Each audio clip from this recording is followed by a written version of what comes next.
living. Fuck! You ain't on my level. It's all happening. Make me a fucking pain. Chocolate chip. Science. Stop it. Science. Hold on, give it to me. Live from Command Center Alpha 1, it's the Our Big Dumb Mouth podcast. Now, here's your hosts, Midnight Mike, Juicy Joe, a.k.a. Friend Town, and Gretchen. Relax.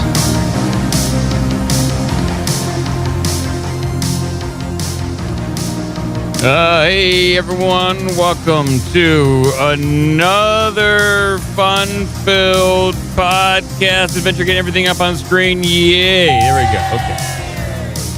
You think if you dragged it out long enough, you can catch up? Yeah, that's what I was hoping there. My name's Midnight Mike. Cratchit is over there. I'm back from my fact-finding mission.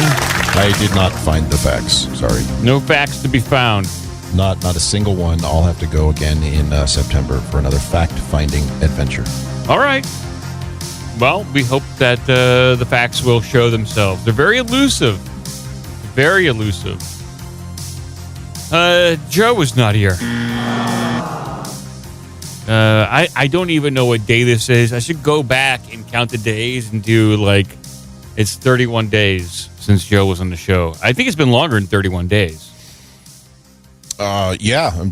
By 31 days, you mean 31 show days or 31 just calendar days? Yeah, calendar days at that point. Like when you go to some sort of warehouse, it's been 117 days since our last accident. Something like that. We need a counter. You got a weird warehouse. Why are you going to warehouses? That's what they do at Walmart when you walk in. They let everyone know. There's a guy standing there with a megaphone. Welcome to Walmart. It's been 37 days. With no incident. Shit. But Joe did leave us a message, so we're really happy that he leaves voicemails to let us know what he's up to. So this is what he had to say. Hello, everyone. This is Captain Joe from the Our Big Dumb Mouth podcast. I will not be on the show today because I am at hot. He's a captain. I guess he promoted himself. This is Captain Joe, I guess. So. Hello, everyone. This is Captain Joe from the Our Big Dumb Mouth podcast. I will not be on the show today because I am at Hot Topic buying cybergoth clothing. Cybergoth is back in a big way. Man, I just love dancing under bridges while wearing a gas mask with black and neon skin tight outfits. I say, ich buying Cybergoth. Ich liebe es unterbrochen. Gehirn und ein mega drogen zoo. Nee, man, the revolution of Cybergoth. Hunter Biden is Cybergoth. In case you were wondering. Oh, we were...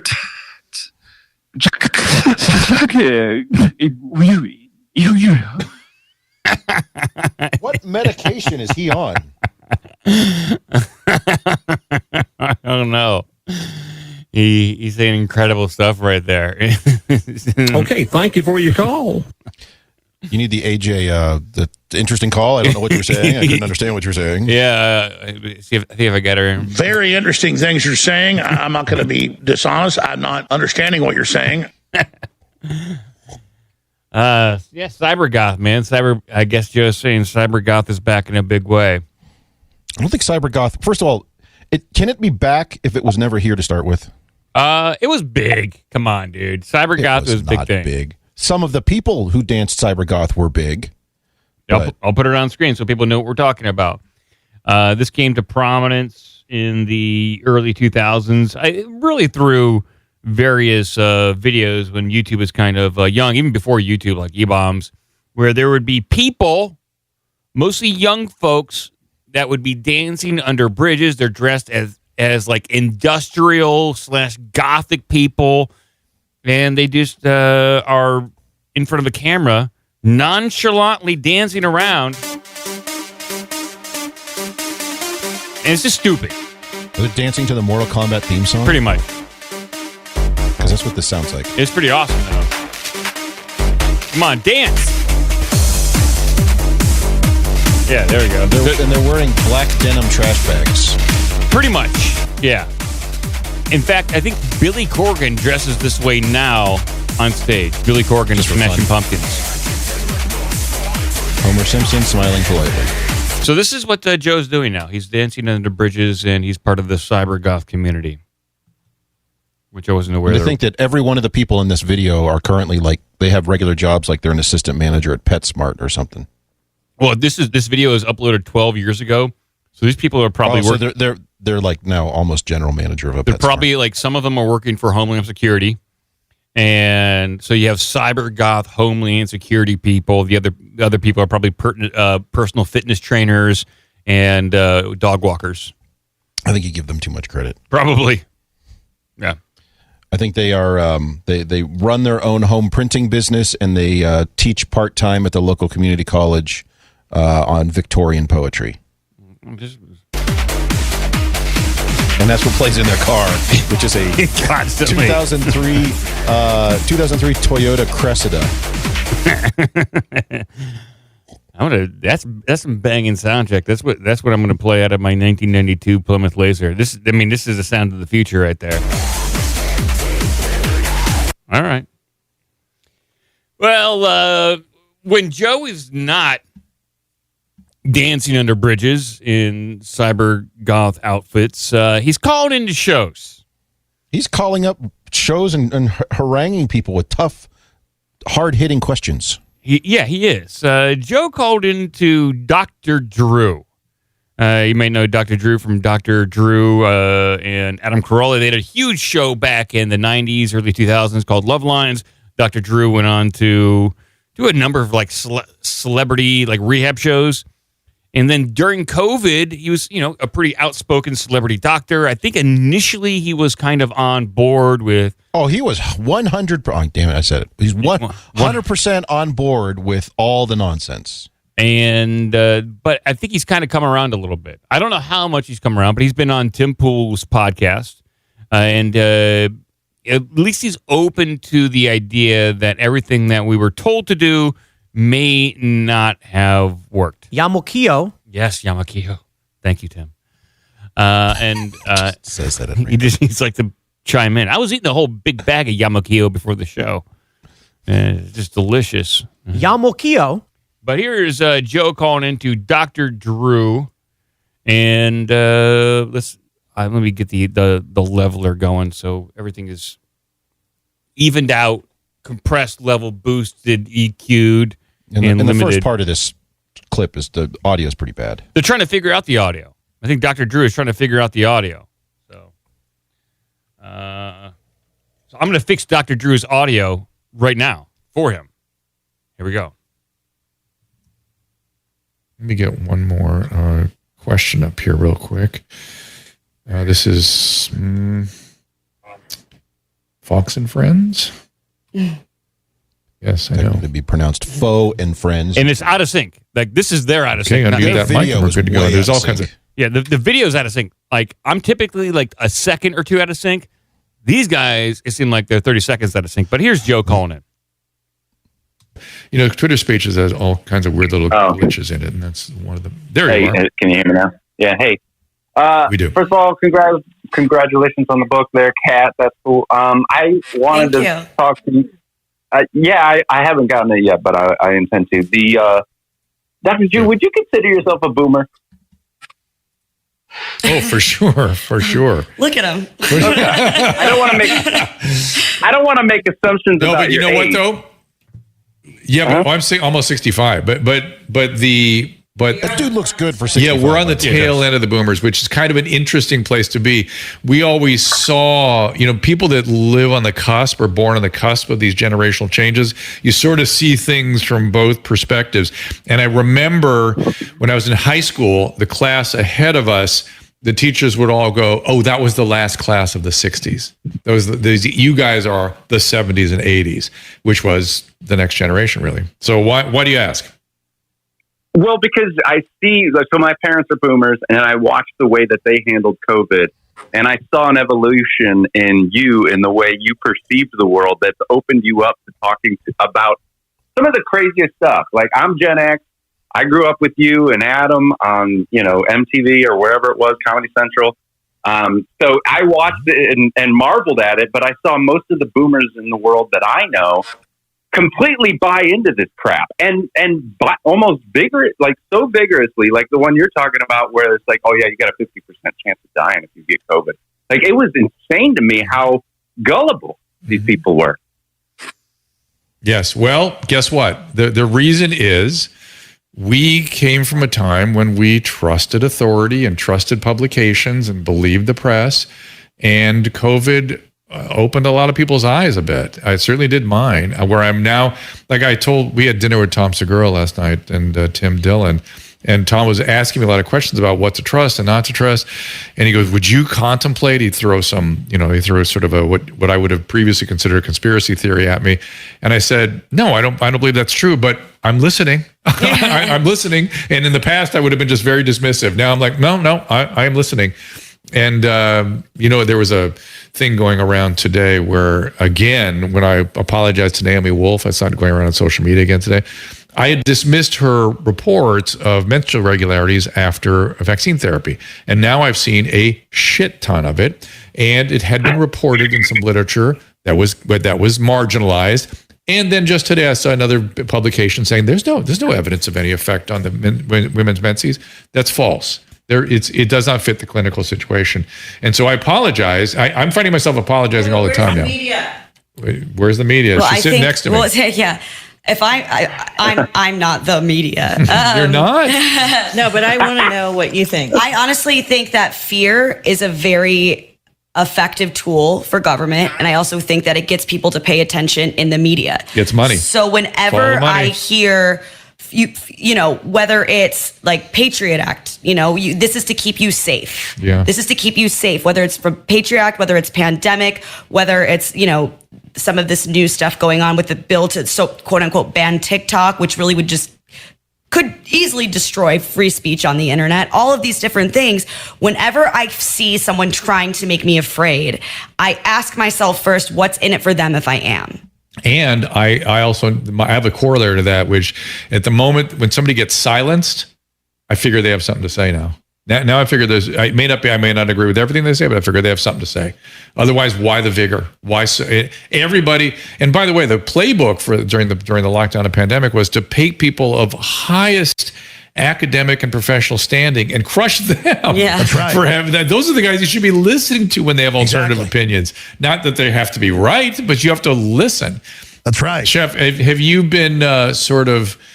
The last time we let you speak, which is a few minutes. I don't know. Does Joe have any more? Not really. It goes on for a while. Then they take other callers. Okay. There's Joe right there calling in to Dr. Drew. Hello, everyone. Yeah, too busy calling Dr. Drew to call into my own show. Verpus dich. Back mir einen verdammten Kutschen. There you go. Why is he speaking like German? I was going to say, what's the term? Damn it! So I fucked up my joke. Sorry. It's all right. But I'm glad that Joe's calling in there. He's magic on the mic. He is. He didn't get nervous talking to Dr. Drew. He kind of got the questions in. Are you a boomer? Blah blah. Yeah, and a lot of people did. Older people accept authority. And I think maybe Generation X. It was Joe and I. You're brought up to kind of question authority. We're grunge. We are the grunge generation. We were raised to resist corporate overlords and to not do everything for the money and to question all authority. But the boomers, as Dr. Drew stated, yeah, they were brought up to trust it. And it's good that he's evolved. It's good that Dr. Drew is able to do some sort of retrospective look back on the past few years and go, yeah, that didn't really pan out. And this is obviously he reads medical journals and the latest studies, and he can compare that to what the news media is reporting and basically call out bullshit in real time. It's like, oh, now I get it. Now he understands the game.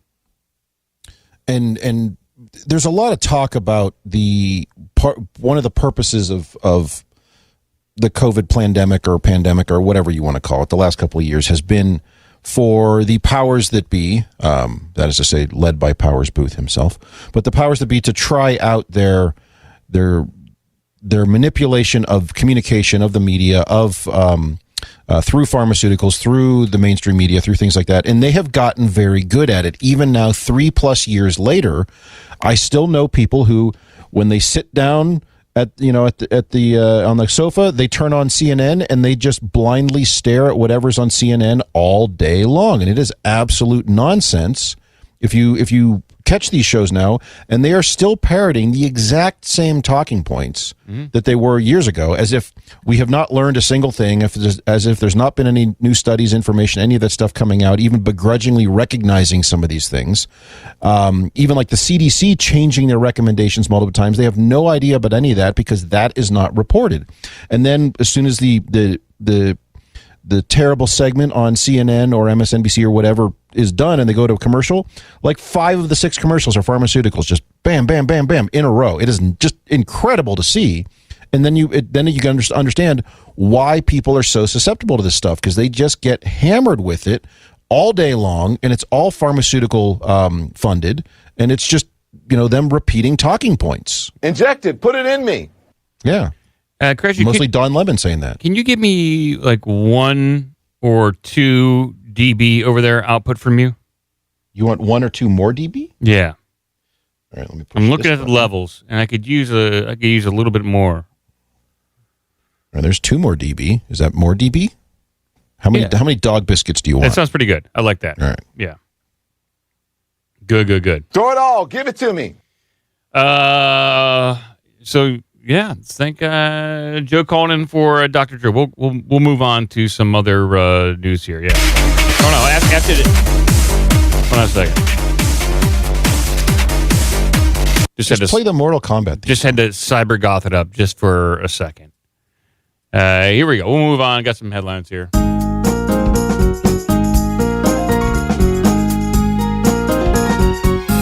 Now, there are some very concerning updates from the White House. I will bring this up here. I know everyone's very concerned about the White House. It's White House Watch nonstop. I'm going to bring this up. And this is the latest, so we'll touch on this a little bit because why not? It's Saturday. Here we go. A lot of news to go through. A lot. So much news. And the mystery of how cocaine made its way into the White House. All right, in a different place than we thought.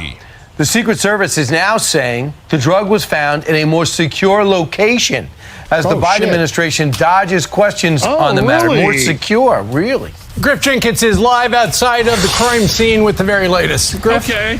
Hey, good morning, Steve, Kaylee, and Brian. It's been 5 days since cocaine was found in the West Wing, and still no suspect or suspects have been identified, and we know few details, but as you mentioned, we do learn more about the actual location. Remember, first we were told it was in the library, then we were told it was in this heavily trafficked area, which led us to believe that it was the public or visitors that were on a regular tour. Now we know it is in the West Executive area, which in that area, from our folks like you, Kaylee, that have been there and spent time there, we know that it is an entrance used by staff that come from places like the DOD, DOJ, the CIA, FBI come in that entrance, very close to the Oval Office and right next to the Situation Room where this cubby area was believed to be where this was found. Now, the Secret Service... Okay, we'll leave it there. And so... By the way, how come when they cut to the guy in front of the White House, he didn't immediately, clean his nostrils? Yeah, clean his nostrils. And then just start talking really fast. And then we go to this one. Reporters grill Biden admin about national security implications over... Oh, it was the Russians. Putin snuck in, sprinkled cocaine around, and then took off. Well, listen to how now they're framing this. So I'll bring this up on screen and listen to what they're saying about this now. Last question. Thank you. Jake, 5 days after cocaine was found here in the White House, congressional Republicans seem like they're very close to launching some sort of formal investigation. I'm curious, from a national security perspective, Wade, what was your reaction when the drugs were found? And B, was there any risk to security, either to the president, to your staff, anybody that would work out of the sit room, for this stuff to be so close to where you everybody? So first, I would refer to the Secret Service when it comes to questions of the security of the president. I won't speak to that. Second, I would make a point about the Situation Room because I think there's been a lot of questionable reporting on this. The Situation Room is not in use and has not been in use for months because it is currently under construction. We are using... So it's currently under construction. Sounds like the perfect room to do cocaine in. Yeah, but the conference table is still in there. You can do like an 8-foot line down one end of the conference table. It's under construction, so there's not a lot of traffic. It's the perfect dope room. But okay, here we go. An alternate situation room in the Eisenhower Executive Office building. So the only people coming in and going out of the sit room in this period have been workers who are getting it ready to go. By the way, it's on time and on schedule to be... on time and on schedule because they're doing cocaine. They got the energy to complete the job. That sounds like what extra fast. Yeah, that's what I'm hearing here. It's a government contract. Typically, those run a little long, a little over budget. These guys are able to get it done on time, on budget. This is fantastic. To be back on station here in the not too distant future. But no, there was no issue with the situation room relative to this.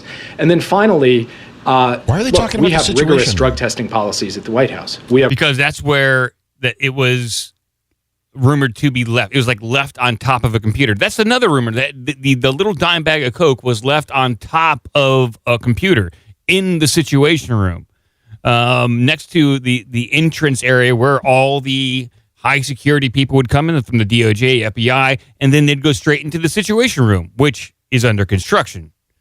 But there's a secondary situation room. That's what he's saying here. We have rigorous drug use policies here at the White House. We take those extremely seriously. Yeah, so got to do it. We'll let drug use policy. Hold on a second. Use your drugs. It's a rigorous policy. We go around, we check people. Hey, where's your drugs? We have rigorous drug testing policies at the White House. No, you don't. We have rigorous drug use policies here at the White House. We take those extremely seriously. So we'll let the investigation unfold. If it involves someone from the White House, the appropriate consequences will ensue. If it involves some visitor who came in and left it, then that's a different matter that raises a different set of questions that are less relevant to my line of work. So I will leave it at that. But I do not believe at present, as things stand here at the podium today, that we are facing some national security threat. It's bullshit. Ongoing national security threat. Oh, right. Yeah. Why not just put the cocaine in the lost and found? Obviously, someone lost it. Someone's going to come back for it. Someone's going to come back for it, and then that's when you get them. Hey, do you guys have so I dropped there's like a baggie, and I have a small amount of sugar, of non-dairy creamer in there for my coffee. I need it. Find that? It's prescribed by a doctor. I have to have my creamer. It's medical creamer. It's prescription. Yeah, they're really dancing on this one. It's incredibly embarrassing. And I'm surprised, like the media is not. I'm just horribly surprised that their media is just not all over this 24/7. Aren't you surprised, Gretchen, that the media is not really going after this? They did try to in the first couple of days tie it to Trump somehow. Yeah, as if he had left it there a couple of years ago, and they've just now found it. Yeah, I did hear hear that. They haven't brought up the Russians too. Yeah, they should. Like, this is Russian Coke. Something. Yeah, they couldn't. That's too obvious of a BS story. They should. It doesn't exist, folks. They should have just come out and said that. It just doesn't exist. It's not there. There was anymore. no cocaine found. Yeah, we didn't. There was. And that's what I brought up on the last show. Is like the secret. Like, we need to know who found this. That hasn't been disclosed. And why didn't the Secret Service do their job and cover this up? They covered up so many other scandals. Think about how many scandals they covered up for JFK, Bill Clinton. They probably covered up a number of things for Obama, Donald Trump. They covered up stuff, but they're not covering up this little thing right here. It is curious. I wonder if if the wrong person reported it before they could put the kibosh on. Yeah, maybe it got leaked out. It went to somebody else. It should have came to them first, but it just simply did not. So it's fascinating. Now, who do you think did it, Gretchen? Well, the logical one is the drug addict who's in the White House all the time, and is a member of the political elite, and would likely get bypassed through any sort of search, metal detectors, any of that stuff coming in. Yeah. So. I'm very proud of my son. Yeah, that's right. The wrong son died. there's any number of possibilities. I mean, they're trying to say, someone else came in, it was a guest, and they put it down, or they had people in there, and that's where they leave their belongings, including your tiny bag of Coke. By the way, I've heard a lot of people refer to it as a dime-sized bag, which confuses me because are they referring to a dime bag or a dime-sized bag? Like a dime bag, I always bought like dime bags of like pot, not like of like. But Coke. that's a specific term with $10 worth of pot. So yeah. Anyway, it's just weird when you hear that get phrased that way.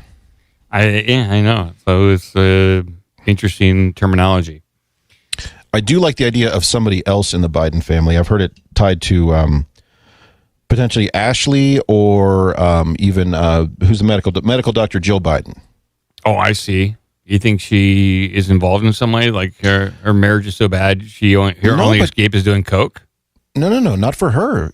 She's Joe's handler, so wouldn't she give him a little bump, a little sprinkle, a little tinkle before he goes on stage? Joe's got another doctor for that. Thank you, Dr. Pepper. He's got Dr. Pepper. He's got Dr. Pepper.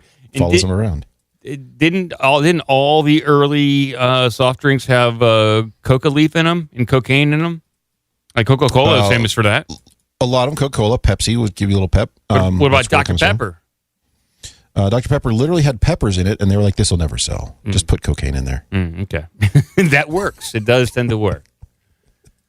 But Trump's always looking for this shit. Anybody have any white? Do you have any white stuff? It's in the Situation Room on a computer somehow. It does help you think. I think what they're trying to do is drag this out so that we all kind of forget about it and move on. Mm-hmm. And then my guess is the delay, especially over this weekend, the delay is them working to negotiate with someone that they can blame for it. Yeah. And then they can let that person go. They really need to have someone step up and take responsibility for this. And it's going to be curious to see who that person is.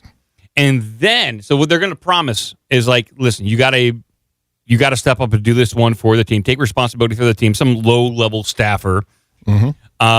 You're gonna. They'll give you a payoff. Yeah. Mike, I'm sorry. We need you to take the hit for this. Here's $4 million. No. Yeah, he needs to go to jail. They'll promise him like a light sentence, but they might just like trick him. Like, don't worry, we're going to promise you. I don't think there'll be any jail time. I think you'll hear it as a low-level staffer. Somebody did whatever. They have been let go, and they're seeking treatment for their drug habit. Of course. Something like that. And Joe Biden's going to pardon you or some shit like that. No, there won't be any charges. Pardon him. That's what he wants. But, I mean, it's a felony, right, to possess cocaine? Yeah. I would imagine so. I think so. It's a big deal. But we'll move on. There's the best people are on the case. Don't worry about it, people. Yeah, we're gonna get to the bottom of this.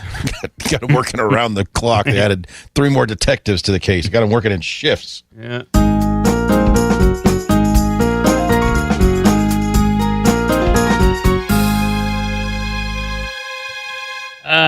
So this one's been going around. I got a couple of UFO stories for people out there, because that's what I do. This is all I do is look up UFO news. And that's all I'm seeing now is UFO stuff. So give me a break, people. Don't blame me. Blame the media at this point for covering UFO stuff if you don't want to hear about it. Call into CNN and yell at him. Yeah, yell at Dr. Drew. Stop talking about call into Dr. Drew. And, hey, you know the media. Tell them to stop with the UFOs. Well, here's a headline here for everyone out there. Avi Loeb reveals more details about his alien Spherules discovery. Spherules. That's some good news on that front. It's a Spherules. So Avi Loeb is a Harvard professor, very outspoken about the possibility of alien life, UFOs, coming here to visit us Earthlings down here. And he was also pretty outspoken about the Anumamu extrasolar object that entered our solar system and then exited. By all accounts, like all mainstream science, it's just a rock that came in and just then went suspiciously spaceship size rock. Yeah, it suspiciously looked like a Death Star kind of thing, or like a star destroyer. Yeah, it was a long, skinny thing. It would look like Mon Calamari cruiser. Fine. I was going to say the probe from Star Trek 4. Sure. Okay. You're right. It did. And it did accelerate on the way out, according to Avi Loeb. And he was the only one that really, anyone of mainstream scientific note that entertained the possibility that this thing that entered our solar system was in fact artificial in nature. Well, he also, a few months ago last year, speculated that there could be wreckage or alien material at the bottom of the ocean. And he went on a mission to go find this stuff. And he does have some results from that. So here it is. So Harvard astronomer seems more convinced than ever that he has found evidence of alien technology on the seafloor. Back in June, I think in June of last year, he started this whole thing. But Avi Loeb, who has been on an expedition to search for pieces of an interstellar object that fell somewhere in the Pacific Ocean, published a blog article describing the discovery of mysterious metal spherules. I guess metal spheres. With the by the way, I did look it up. Spherules is a real word. It just means small sphere-like thingies. Oh, okay. Really? Oh, really? Mm-hmm. I'm a word guy. Wordsmith. Yeah, you are a big word guy. Because I like words. I'm kind of a wordsmith guy. I like words. Oh, it's funny on so many levels. The discovery of mysterious metal spherules with the composition he claims is anomalous when compared to human-made alloys. Since then, multiple major media outlets have picked up the story, and more details have emerged. Quote, "We found 10 spherules," says Loeb. These are almost perfect spheres or metallic marbles. When you look at them through a microscope, they look very distinct from the background. According to his team's finding, the objects are 84% iron, 8% silicone, 4% magnesium, 2% titanium, with the remaining 2% made up of trace elements. Quote, "It has material strength that is tougher than all space rocks that we've seen before and cataloged by NASA. We calculated its speed outside the solar system." I don't know what that means. What does that mean? We calculated its speed outside the solar system. So it came in from, I'm guessing it came in from outside the solar system. Yeah, that's a weird quote. I'd have to see the original. It was 60 kilometers per second, which is faster than 95% of all stars in the vicinity of the sun. What does that mean?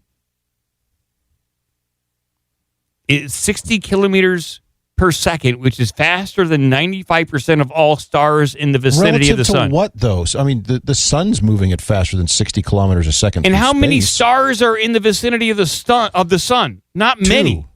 Maybe four. Maybe four. Maybe four? Are in in defined vicinity. We talking a couple light years here? Because there's not many stars in our vicinity. Not that I know of. There's a bunch they don't want you to know about. I think one of the closest ones is Betelgeuse. No, Betelgeuse is way Betelgeuse. Alpha Centauri, I think. No, Betelgeuse. Betelgeuse. I think Alpha Centauri is like 4 light years away. That's in the vicinity. Fine, I'll look it up. What's the closest star? Betelgeuse. It's not Betelgeuse. Look up that. The fact that it was made of material tougher than even iron meteorites and moving faster than 95% of all stars in the vicinity of the sun suggests potentially it could be a spacecraft from another civilization or some technological gadget. He's not saying this, but it could be like a space iPod or an iPad or maybe a space Kindle. He's not saying that at all, but that's what I'm saying. So there's 3 stars in the Alpha Centauri system with ranges of 4.2 to 4.4 light years. Okay. Betelgeuse. So I heard 5.6, but that might be wrong. Yeah, 5.6 light years away? Mm-hmm. Don't believe the 5.6. As things stand, however, his team's findings have yet to be independently verified. So there you go. There's a picture of the balls up on screen. These tiny little spherules. Balls. They're just balls. Just balls. Balls. And that's what you got right there. So they're pretty big balls. Well, you're looking at them through a microscope, so they appear bigger than what they normally. Bigger than they are in real life. Yeah. I think they put that on microscopes. Objects in microscope may be larger than they appear. Maybe. Holy shit! Look how big. Oh wait, sorry. It's all these balls. So there you go. This guy, I like him because he's outspoken about his belief in UFOs, aliens, and he really wants to find something. But I hope he's not like overreaching on some of this stuff, where he's, I don't know, he's not making up his findings, but he's reading too much into it. He should be smarter than this, but maybe he's not. He found metal balls at the bottom of the ocean. Tiny metal balls. Balls. Was it near the Titanic? No, this is in the Pacific. The Titanic is in the Atlantic. Well, that's just what they want you to think. That is true. We will move on.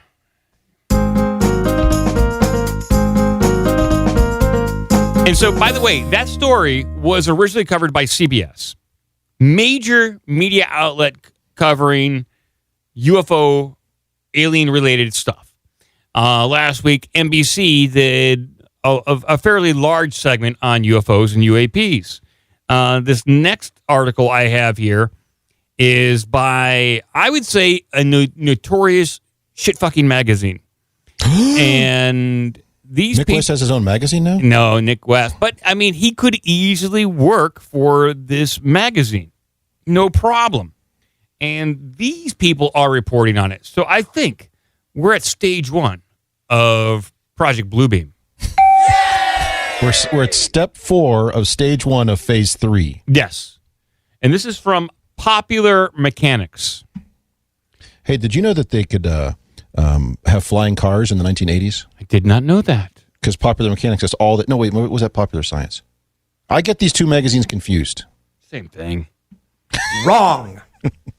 Remember that? They used to be on newsstands, and it was always a freaking flying car or the anti-gravity Aurora Stealth plane thing. Yeah, they would speculate about that. They'd speculate about anti-gravity, having robot assistants, and us humans only having to work 20 hours a week because of automation and the advancements of technology. But here we are. 20 minutes a week. 20 hours a week. 20 hours a week. But here we are, slaving away 50, 60 hours a week. And what do we have to show for it? Hernia? Couple cans of cat food you're eating while you're watching Friends at night. Whoa, you must be doing well eating cat food. Jeez. Well, here's the headline here from Popular Mechanics. A researcher says the first UFO really crashed in Italy in 1933, and he has evidence. Oh, really? Now, this is one of the things that has kind of come out with the debrief whistleblower, David Grush, that part of that whole dialogue of material that came out was mention, I believe, of this. Yeah, I don't know if he revealed it, but it was along the same lines. Like there was a crash retrieval from Mussolini after he fell. We took his UFO. He's like, yoink, we'll take that from you, buddy. Thanks.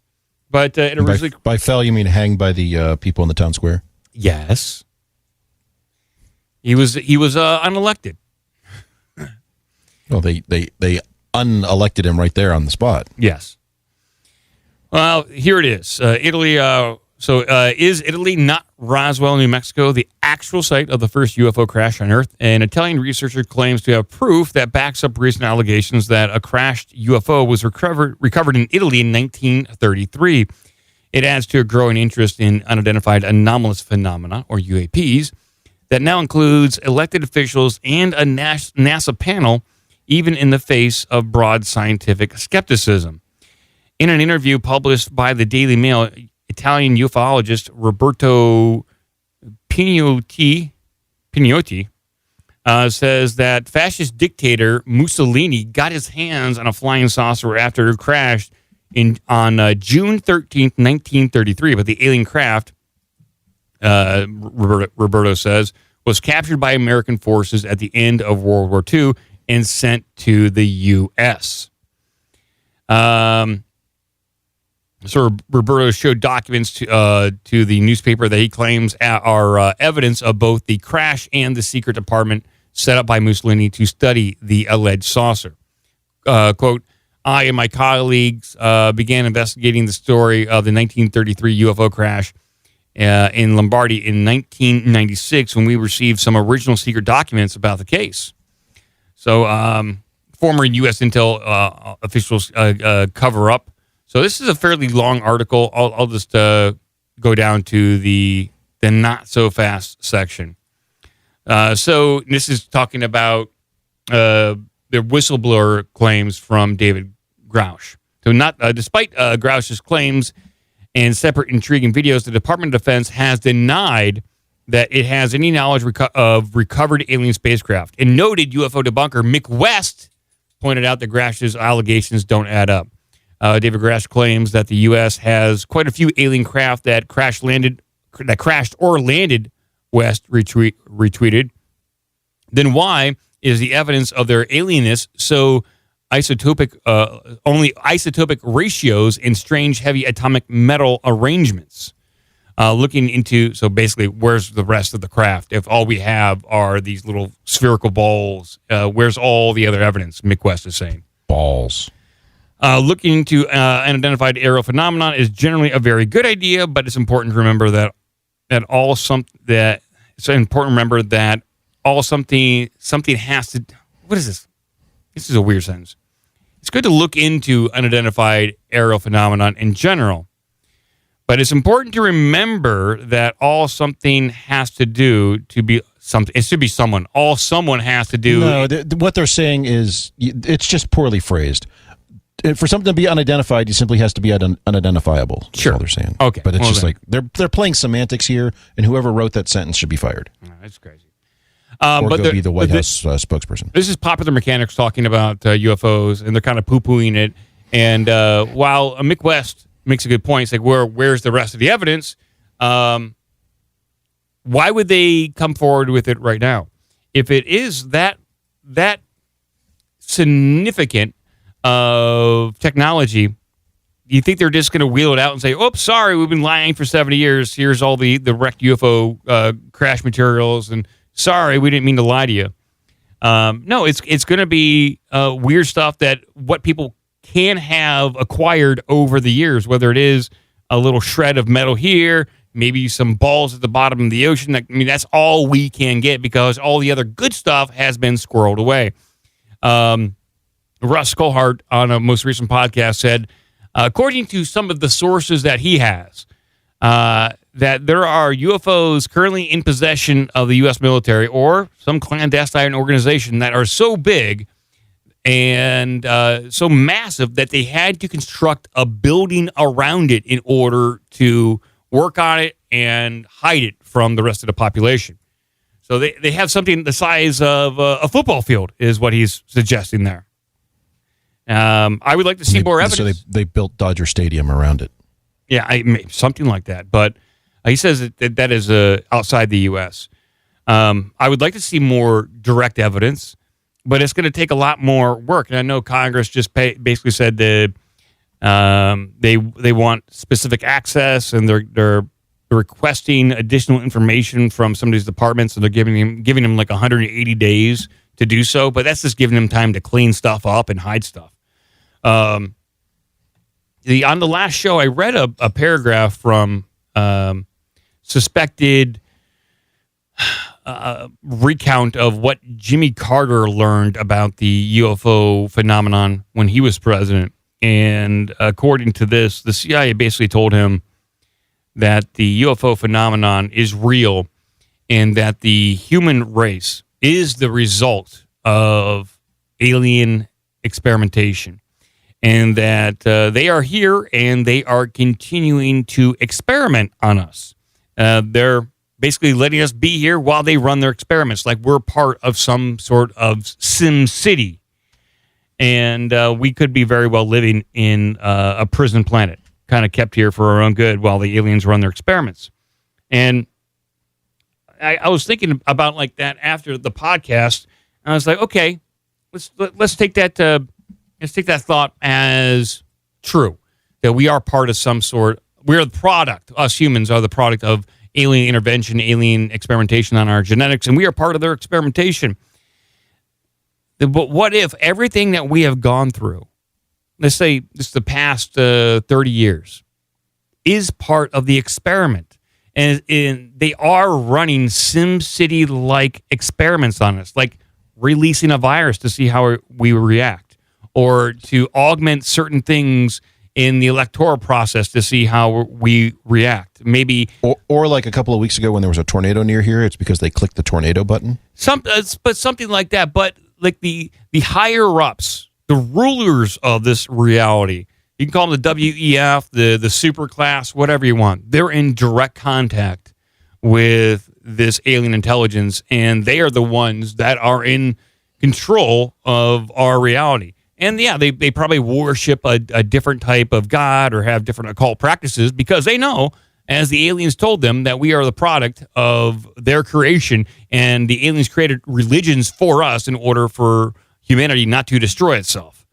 And so they know religions are BS, and so they worship their own thing and communicate with this alien intelligence, and while they run their experiments on us. And that's continuing to happen.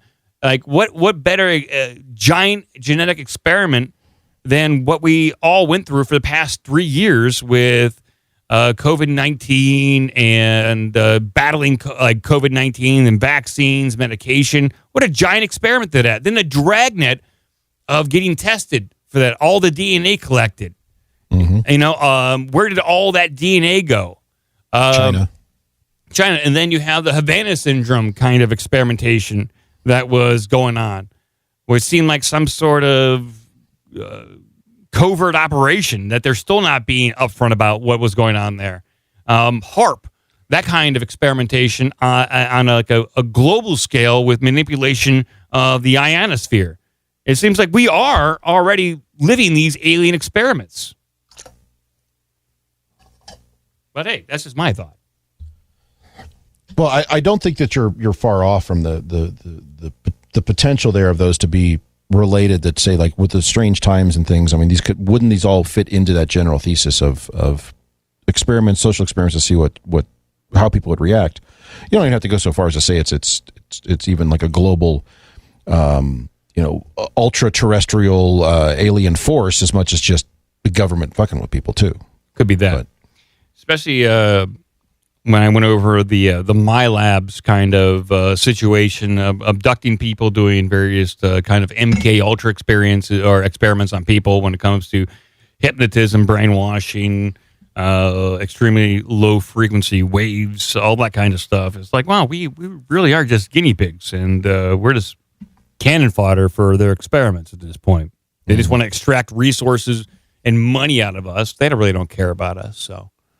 Well, there's also thought that if you're going to, I'm trying to remember, I'm going to get this way wrong, but you have to, like, if you're extracting, for lack of a better term, resources, bodily fluids and whatnot from people, you have to get them into like a state of agitation, a state of fear, a state of excitement or whatever, because you get different blood chemistry on that. And so could it be the same sort of thing where, hey, let's try this and see what happens, but what we really need is this sort of reaction, so let's really amp up this and then see how people respond. Yeah.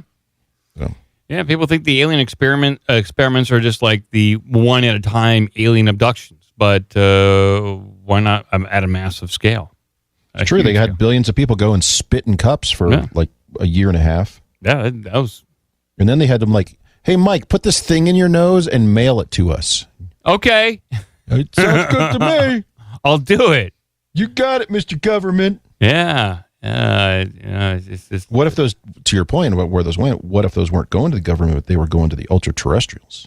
Oh, yeah. Yeah, exactly. That's kind of my speculation, is like the higher-ups are funneling stuff somewhere, you know? You may have already surrendered your DNA by spitting in a tube. I did. And that was before COVID. They're like, hey, sir, would you stop spitting in the tube? We got enough of your spit. We could use some semen, though. Same tube, though. Yeah, same tube. Trying to be practical here. Save some tubes. But you want a saliva, snot, semen, urine, feces, and there's just one tube here. Oh, sure, yeah. Give it all. The order's up to you, buddy. Give it to me. Inject it. Put it in me. You choose. Throw it all. Give it to me. We'll move on. I got some more headlines here. Why not?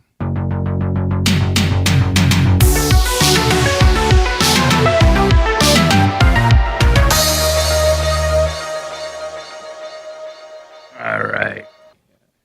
Bring this up on screen here. Act of treason. Kim Jong-un orders North Koreans to stop killing themselves as suicides rise. That's some good news on that front. Yeah. Wait, what? He's ordering the good leader of North Korea, Kim Jong-un, is ordering North Koreans to stop killing themselves as suicides rise. Okay. Wait, but at the same time, you've got Canada openly advocating to people to go commit suicide. Yeah, well, they're saying it's a way of treatment. Sure. Oh, you're really sick. Why don't you go shoot yourself? Okay, buddy. So North Korean leader Kim Jong-un describes the rising suicides in this country as an act of treason against socialism, and an order issued that. Oh, I see what he's saying. If there's fewer people, he takes a pay cut. Basically, there's not as many resources to be extracted. An order issued stated that the local government officials would be held accountable for failing to prevent people from killing themselves in their jurisdiction. So you better stop these suicides, or you're going to face the ultimate price. Suicide? We're going to start killing people if you don't prevent suicides. Is that really their punishment? Well, what other kind of punishment is there in North Korea? You go to a slave camp where you die? No, they do that already. Exactly. So government officials I think they should make them cybergoth dance. that's punishment. Isn't North Korea is where they have like those massive military parades with like people, hundreds of thousands of people in like lockstep doing things? Make them wear a gas mask and goth outfits and have them dance in a military. Get one more. No, I don't want that. That's not what I wanted. That's that was Dr.Drew. Jeez. But what other kind of punishment for these people for not preventing suicides? I mean, I guess 20 years of hard labor, but at that point in time, then you're just telling people kill yourself at that point. So this is kind of weird. Yeah, I'm not sure you could. I don't think you can sentence people in North Korea to 20 years of hard labor, because then they're like, oh, only 20 years. Yeah, that's not bad.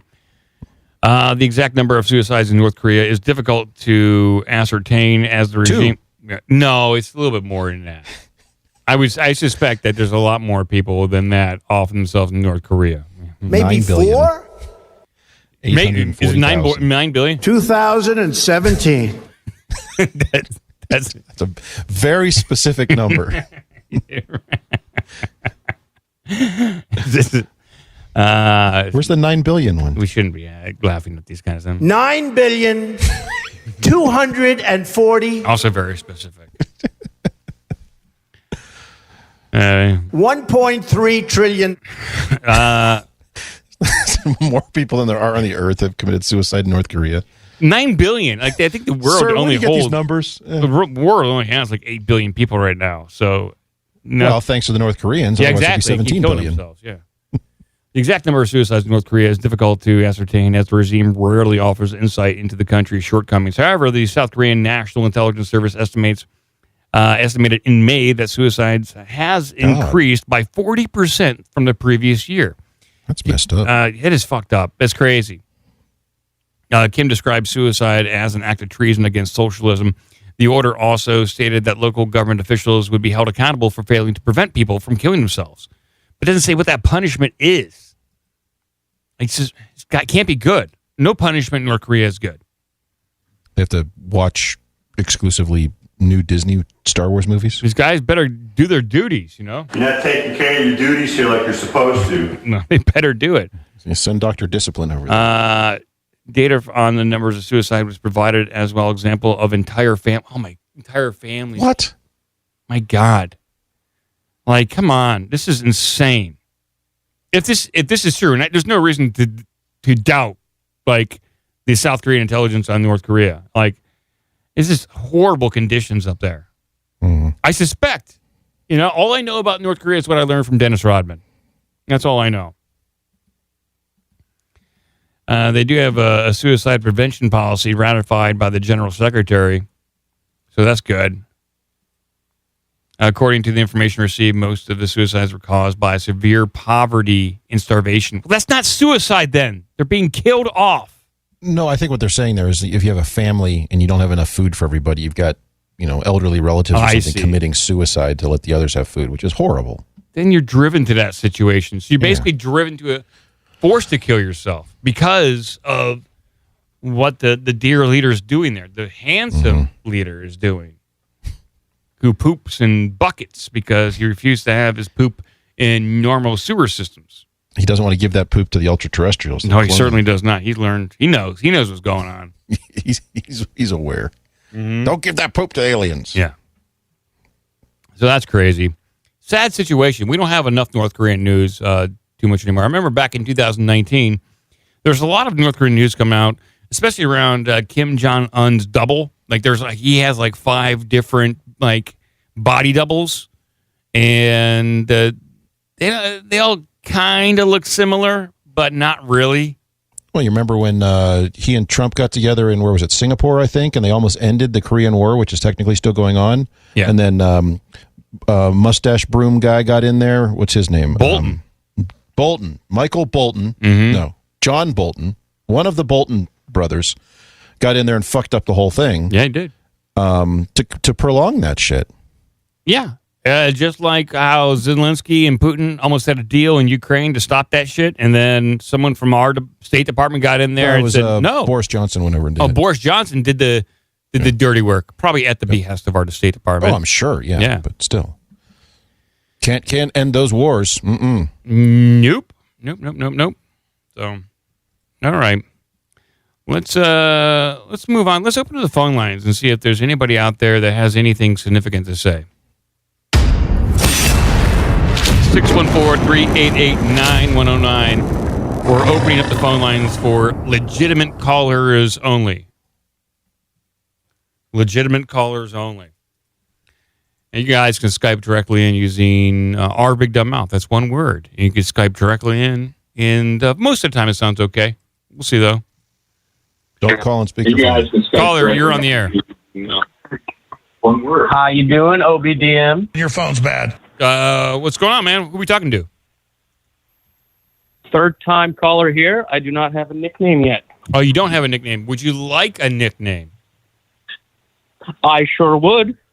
Well, what's your name, first of all? Marco. Okay, what do you do?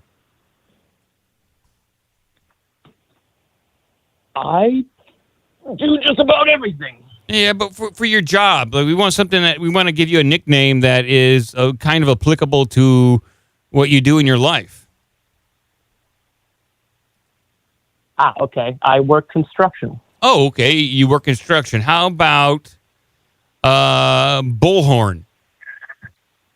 That sounds great. You okay? You are now henceforth will be known as Bullhorn. All right. I feel blessed. I called in with a listicle today. Oh, you do? You have got a list. Great. It's two, maybe 4 items long. Okay, great. What is it? I have superstitions that I have lived with my entire life that have plagued me. Okay. And they've just been passed down. I'd love to hear the them. first one I have is if you scratch your neck and you don't blow your breath on your fingers, you will get a goiter. So that's one. Who taught you that? It's just been passed down from generation to generation, really. Okay. That's just the first one. It gets even crazier. Some of them are pretty elaborate. The second one is if your nose is itchy, it means you're going to get into an argument and you have to wipe your hand on your nose and then wipe it on your butt cheek 3 times before you can push away any negative energy or fight. You can't be serious. 2. I am dead serious, and I do it all the time. My girlfriend's always like, "What the fuck are you doing?" So you scratch And now your she's like caught on if to your some of nose is them. itchy, you wipe your nose and then you rub your butt 3 times. 3 times, and if Yeah. anybody wipes your feet with a broom while they're cleaning, it means that they're accidentally taking away some of your luck or fortune, so they have to spit on the broom 3 times. That's obvious. Not really, just kind of like, yeah, that's 3. And then, let me think, what's the 4th one? Oh, if you spill your coffee, it means you're going to spend a bunch of money. So don't spill your coffee, or you're Okay. fucked. All right. You're pretty That's just fucked a up, few. man. You're pretty messed up, Bullhorn. Thank you. All right, well, anyways, just have Alex Jones puke me out, please. You want Alex Jones to puke you out? Yeah, I think you got one where he's like gagging and puking. He's like, bleh! Yeah, I have this. Eat it. That one right there. That's what I got. Yes, that's the one. Yeah. All right. See you later. All right, bye, man. Your phone's bad. I'll take this phone call right here. Caller, you're on the air. Just wanted it to be known I have never requested a nickname. Yeah, that's true. Ciao, Bella. This is Jeff from DC, right? Can you tell by my phone quality? It's pretty good. Your phone quality is not too bad. I can tell by the tenor of your voice. Oh, okay. I took it out of the shoe. I think that helped. Yeah. What's on your mind? Calling from the Beltway. You got any inside info on the coke? He's going to investigate. On the coke? God damn, Hunter. He owes me for that. Ah, you sold him that Fucker bad. He owes me $80. Yeah. Now I'm a family man now. I can't do that anymore. I understand. Speaking of inside information, though, I'm going to take the show a little bit dark, if I may. I do have some boots on the ground Ukraine reporting that the media is not covering. Which is that? Getting their ass kicked? Not my boots, by the way, but essentially. So my wife is Ukrainian, so we talk with family. I've learned a little bit of Russian over the years, not in any way fluent, but enough to at least kind of ask some questions. And there's so the thing I most wanted to bring attention to was, this is supposedly a fight for democracy against oppression and dictatorship. Zelensky canceled elections in Ukraine. Yes. Now, the media will tell you, oh, well, it's in the Constitution. It's in their Constitution. That they can't. Yeah, that they have to suspend during war. That is fucking incorrect. What it states is that elections may be suspended or paused during a state of martial law. Now, who do you think enacts and creates a state of martial law? The president? Yes. So the election for the office can be suspended by the person holding the office for which that election is to be held. So, this thing is, the corruption is getting out of control. And the other thing I wanted to point out, and I've been saying this, and it's caused some tension in the household and with my in-laws, but Ukraine cannot win this war. I've been saying that from the start, and I've held firm on that. I've taken a lot of L's, as the kids say these days, because it's looked like, Russia, redeployed, pulled back, this or that, but they are not losing this war. And a number of the Leopards that tanks that have already been sent are gone. And what's not being reported specifically is that Ukraine is forcing conscription of its citizens, of its, fighting age men to go. And the tactics that they're now employing is, a buddy of mine explained to me, it's called like a mosquito type tactic. I've never been in the military. To put it bluntly, it's the abandoning of armored vehicles because they are just magnets for artillery and airstrikes, and essentially rushing in small squad-sized groups up to platoon size maybe, but smaller squad size raids of just manpower, and it's forcing the Russians to pull back to their next defensive line. And so Ukraine is looking at it like this. Well, we can show our Western masters some progress of a few kilometers at the cost of significant casualties, or we can show no progress and piss off our Western masters. This war is not going in NATO's, well, ostensibly it's not going, let me rephrase, sorry.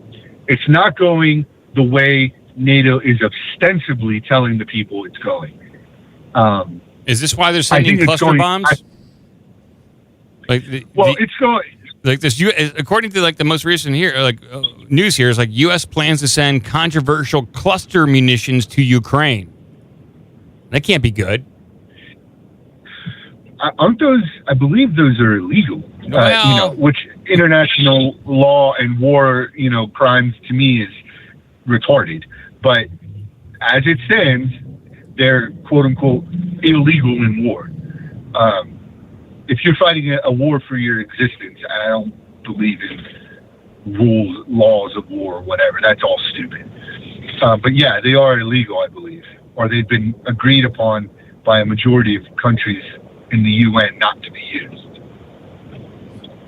Well, I mean, maybe it shows like the fact that the Ukrainians are looking for anything and everything to gain the advantage, and including cluster bombs, because their spring or offensive didn't go as planned, so now they need some heavier munitions here to help swing it for them. But I would imagine these things are fairly difficult to use, and that a cluster bomb is just like one bomb that could have multiple little bomblets inside of them, and cause massive amounts of damage over a large area.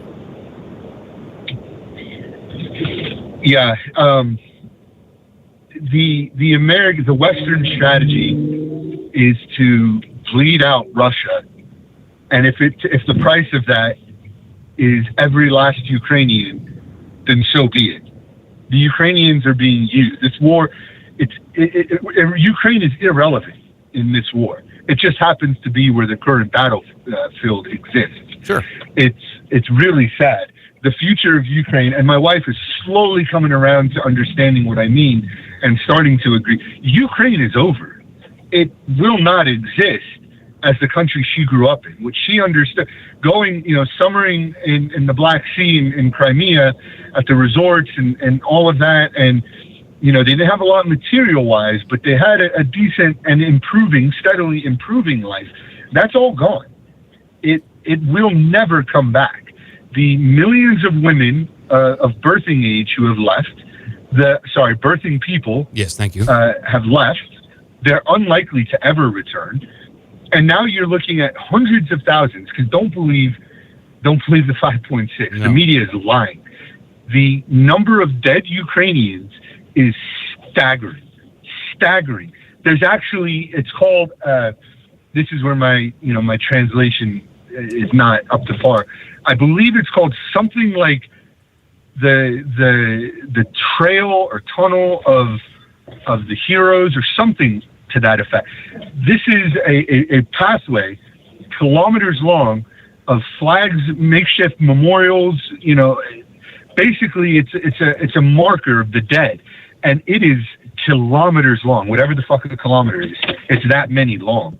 And I would not be surprised if there were mid six figures of dead Ukrainian soldiers at this point. You're talking about almost like a half million, maybe 500,000 Ukrainians that are dead?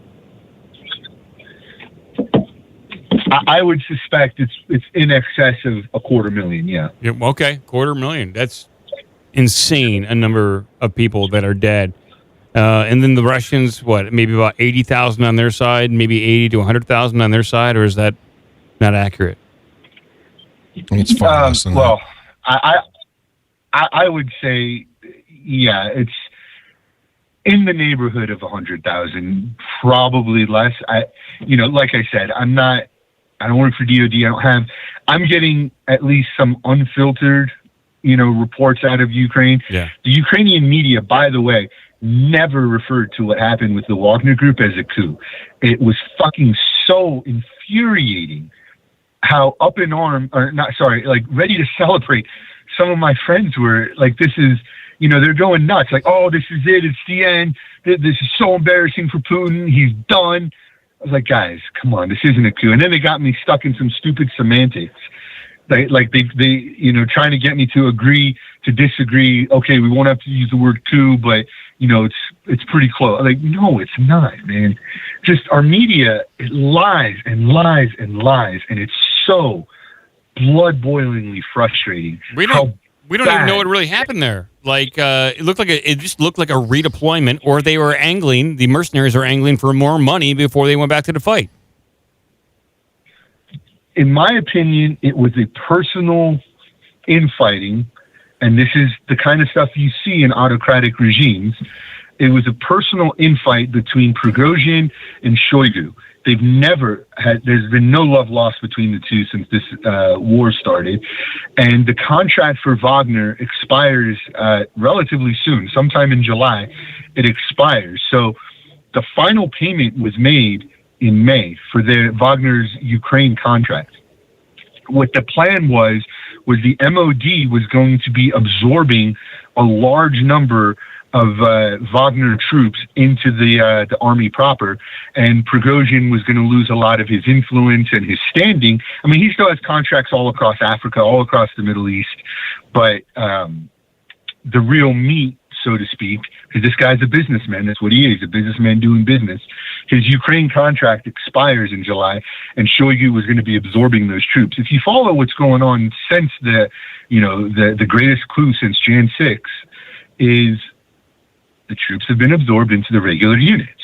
And now that they're military proper, they're the ones holding back this summer, soon to be fall offensive of Ukraine that's just getting destroyed. You cannot have a modern war offensive without air presence, and they have virtually none. I mean, Russia has achieved just shy of probably total air supremacy. So the Ukrainians can't move through open ground. It's really sad. My children are part Ukrainian. My wife is Ukrainian. I care for these people. I care for this rich cultural legacy, but it's being destroyed by the likes of the Western elites and fucking Zelensky. I have utter contempt for Zelensky, and the ruling elites of Ukraine are selling that country out. So anyway, I wanted to bring a little bit of truth on what's going on in Ukraine, just because I don't know anything. I'm just a guy, but I do get some at least unfiltered reporting out of there, and it's so at odds with what if you watch the major news networks or catch the headlines on the print media, you're not. It's so at odds with what's coming out of Russia and Ukraine. Yeah, I mean, it's tough for us to believe anything that our media gives us, and or what Russia's saying or anything. So yeah, it sounds like it's significantly worse for the Ukrainians than what's being reported here, which is it's sad. This could have ended last year, and it didn't. And it is by design. This is what the West wants.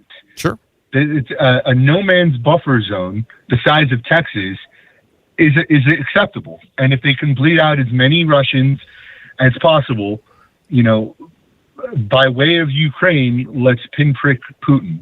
Yeah. But Russia is not in the dire straits that we're being told. That's why the fall of Putin is always, just over the horizon. I would give you the nickname Destro if you wanted it, since you do come with a lot of good information. Destro? Destro, yeah. That's a very significant G.I. Joe character. If you voluntarily bestow that upon me, I will take that. Okay, you are henceforth. You Jeff from DC, but you're Destro now. Yay! All right. Hey, thank you. I mean, I appreciate it. That's top tier naming right there. So thank you, Destro. You got anything else for us? Nope. That is all I have for today. Epstein didn't kill himself, and Trump did nothing wrong. All right. Hey, thank you very much. Thank you. All right, probably a prank caller. It's a very long prank call. with detailed information. Very, extremely By the way, while we were detailed. talking, I was trying to look up the casualty numbers. They range from as low as 7,000 to as high as 13,000. And then, of course, on the Russians, it's like, oh, they lost 352 million people. There's no way that the Ukrainians only lost 13,000 people. No, not at this point. Now, I mean, that's just insane to even think that's a real number. But yeah, it's okay. It came from the UN, so you know it's true. Oh, okay. Well, they know what they're talking about. Who am I to argue with the UN? No one. All right, we'll move on here, and maybe we'll see what Cratchit has over there. Oh, wait, that's not the music. That's not what I want. This is what I want. This is what I need.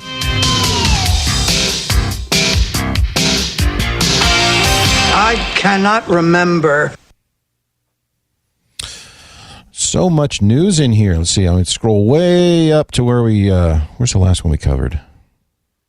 Boy, some of this news is so old that I think it's come and gone since I grabbed it. So it's no longer news. Well, like the Elon Musk and Mark Zuckerberg fight. That was a big deal for a couple of days. That was breaking news. Breaking news is happening right now. But that was like a week and a half ago, and I think it's already come and gone. You have anything from today? Now for today's news. No, nothing. That's Joe Biden saying that. Now for today's news. Thank you, Joe. And then he said, "Look at your child." He did say that. All right, so here's the story, just kind of an oddball culture story of a guy in Florida who's decided that he's going to go to the highest point in every county in Florida. Well, all right. The joke of that being that Florida's highest point is something like the entire state is pretty flat, right? Yeah, it's like 25 feet or something like that. All right, well, this guy can do it then. You can do it. In Florida, America's flattest state, this man climbs to the highest point. That's some good news on that front. This should be celebrated. This guy is doing the things that no one else dares to do. And we'll read about it right now. St. Petersburg. So there's this guy. He's a colleague of a friend who came up with this in casual conversation. The guy says, friend is kind of quirky. He plays French horn in the Florida Orchestra. That's his job, but that's not the quirky thing. The guy grew up in Boston, went to music school in Philadelphia, and later took jobs in Miami and Shanghai and Colorado and Tampa.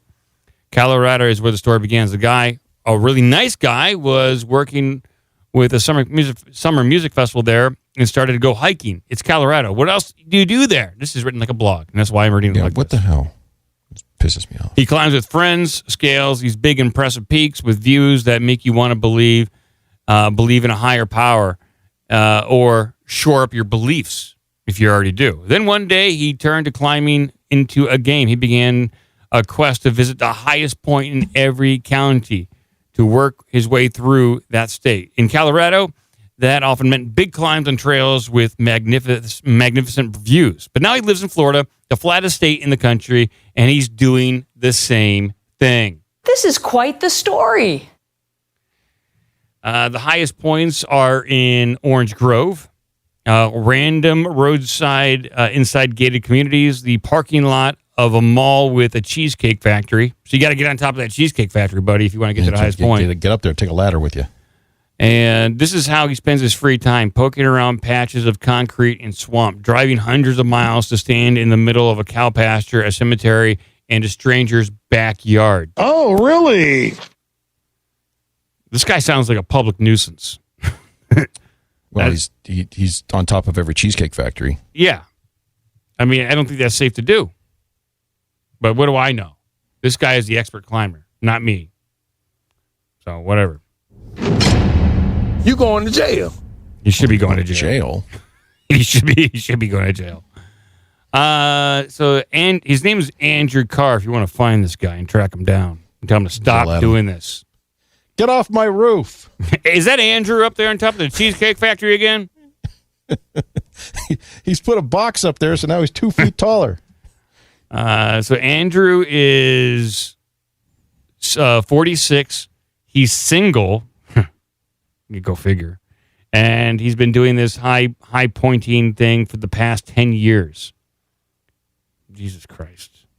I'm upset by this. Me too. I'm upset by this too. I guess he's not hurting anybody, but I don't know. The article goes on and on and on and on. It talks about a lot of these are on private land, so he has to reach out to the owners and make arrangements to go visit locations and things. And people get confused because Florida being as flat as it is, people are like, well, why do you want to go stand in that corner of that field? Well, because it's 2 feet taller than this area. So, yeah, I'm looking at this. This is an extremely lengthy article from the Tampa Bay Times, and they've done more research and reporting on this than some of the most significant stories of the past 5 years. Yeah, than the origins of COVID. There's more, the origins of COVID, the catalyst and result of January 6th, possibly like the vaccines, UFOs, they've dedicated an insane amount of effort to this guy who's standing on cheesecake factories rather than some other information. Now, this is all bullshit. It's entertaining. This is fun. But come on, we got to get this. Whoever's writing this, I think you got to divert your attention, effort, and energy into something that is a little bit more, it has more impact and more use for people. This could be this should have been a 15-second TikTok and not, I don't know how many words this is, but. You got to write something. I guess so. He did have a quota to fulfill. Who wrote this shit? Lauren Peace.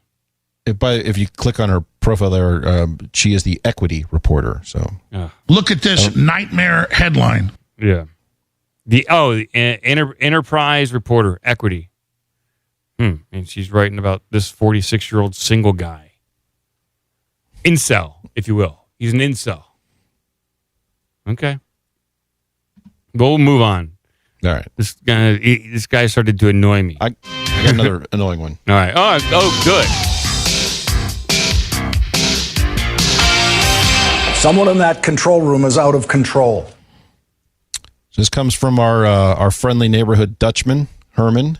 Oh, Herman. Who has another JetPack Man sighting. Really? Okay. The last time we talked about JetPack Man, he was delivering pizzas to, I believe, a music festival in England. Glastonbury, yeah. Well, we got this one right here. And it says, man hovering with jetpack at Austrian GP falls out of the sky and smashes into track. That's a huge piece of news. Yeah, it's not easy to fly these things. Very dangerous. A jetpack-wearing man fell out of the sky and crashed into the track at the Austrian Grand Prix. As part of the pre-race build-up at the Red Bull Ring, a pair of entertainers flew around the track. However, one had a rather uncomfortable and embarrassing landing. Thankfully, they appeared to be they appeared to escape serious injury. The man appeared to realize something was wrong as he came in to land, but was powerless to do anything about it as he hit the floor hard and rolled along the track. Oh, that's got to be funny. Let's take a look at that. So there's him in midair, and then he hit the track really hard. Well, he's just not good at doing that. I fly a jetpack spraying human feces on people. Well, might want to find a different power source. Is there video footage of this? I want to see this jerk. Yeah, I have video. Let me get your video here. Here's video of the race. It's of the jetpack race. There's actually 3 guys. I'm trying to find video of the crash. Wait, so I'm not showing. What the hell? So I got it up on screen right here. Okay, there's 2 of them. Oh, this is a jetpack race. Oh, let's just watch this fucker. That's how we'll do next year's show here, Jody. Right, we need to have the commentary rigged up for just a little bit above. We'll get Jakesy involved as well. That is fantastic. What a way to complete a lap of the Red Bull Ring. Rather than me, I have to say, at this particular point. Race. You're wondering what that sound was. Hopefully you can see them. Presumably, so the Ferraris, jetpack people. in great position today, P2 and P3. And they're going pretty Carlos fast. Sainz seemingly has felt more confident with the car of late than Charles Leclerc, who is in front. It looks pretty cool. This track promotes a bit of racing, as we've been saying, so hopefully they can do something to stop Max. But the fact that it promotes racing means that people behind them may well be able to make a move on them too. Yeah, I'm sure their mindset They're not right even now racing. is They're all going the That's same how we'll speed. do next year's show. All right, here, go to the Jody. video I just put in. Okay. Carrot Shop, I have the actual moment you want. This is just some lady prattling on about God knows what. Okay, so this is the moment of truth. This is what we want here. Okay, I want to see this guy crash. Oh. He's coming around. Oh, my God. Oh! He tumbled out of the sky. Oh, he did take quite the spill there.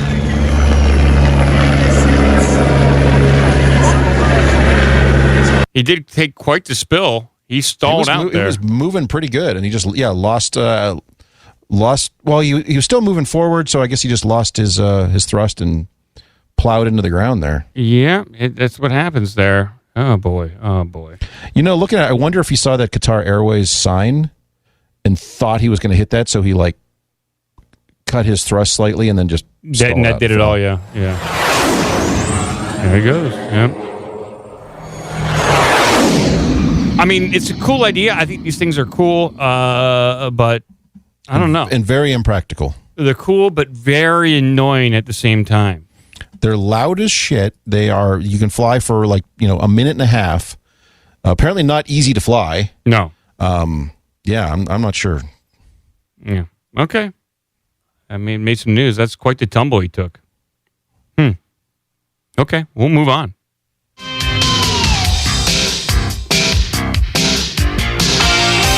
I'm as healthy as a Regalian ox.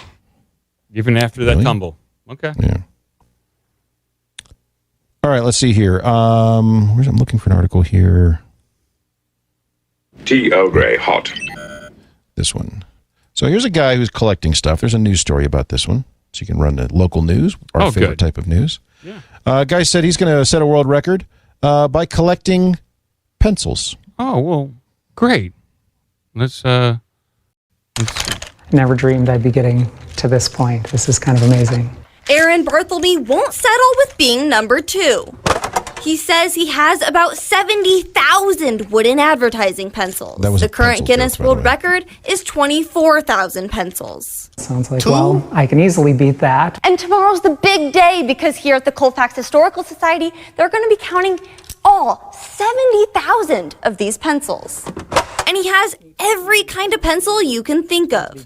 From aspirin-filled pencils harmless lactose sucrose starch tablets to rotary phone pencils. Dial your number that way. To high school basketball schedule pencils. This is Amboy High School. And even 100-year-old pencils. I don't know that you can pick a favorite when you've got 70,000 of something. But the most special pencils are the ones that come from his hometown. And it's just neat to see. I love seeing the local businesses, for so many of these places, these pencils are the only place where there's any record of that business still. And I think it's just a neat way to kind of preserve the history. Eventually I just heard about the society. I don't know how I heard about it, but I did. Andrew Westbrook, president of the American Pencil Collectors Society, will be one of the counters to verify the world record. So I've been looking forward to going down there and seeing some pencils. The Collectors Society is a place to meet other pencil collectors and trade duplicates. Aaron expects counting to take at least 12 hours, but he's excited to bring everyone together to show off his own treasured pieces of history. I love the history that you can find through these little sticks of wood. In Colfax, Ashley Wheel, KCCI News, Iowa's news leader. You piece of shit! The Pencil Society. How do we join the Pencil Society? I want to share my love of pencils. I have this very special pencil. It's called Pen 15. I think that they would like the Pen 15 pencil. Is it the Colored Pencil Society of America? That's probably racist. Yeah, you can't get to change that name. The colored or the Pencils of Color Society. United Pencils of Color. Yeah, so I guess the current Guinness World Record holder for largest pencil collection is 24,000 pencils. Holy crap!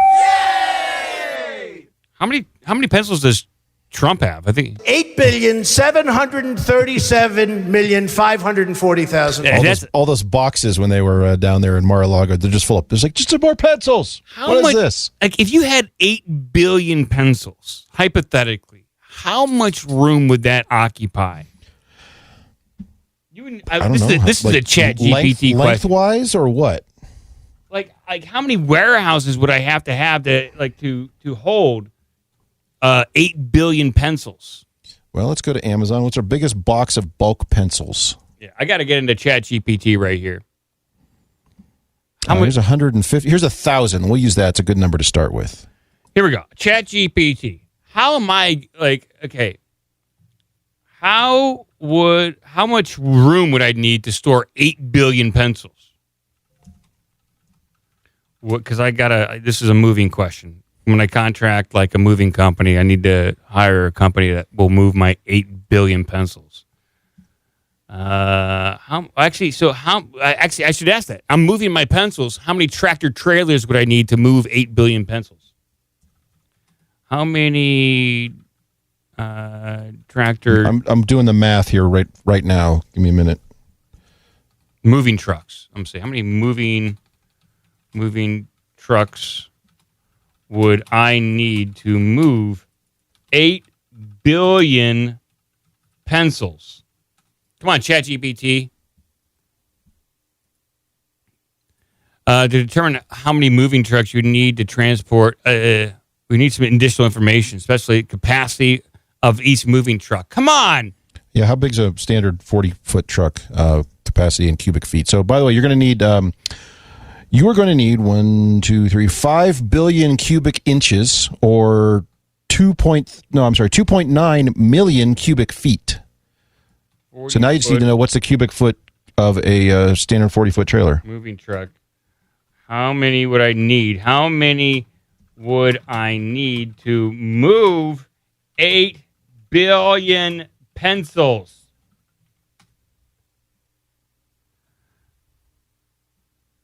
It's 3,400. I'm going to need 20,000 trucks, 20,000 40-foot moving trucks to move my 8 billion pencils. No, you're going to need 859. It's fucking wrong. Let's do it.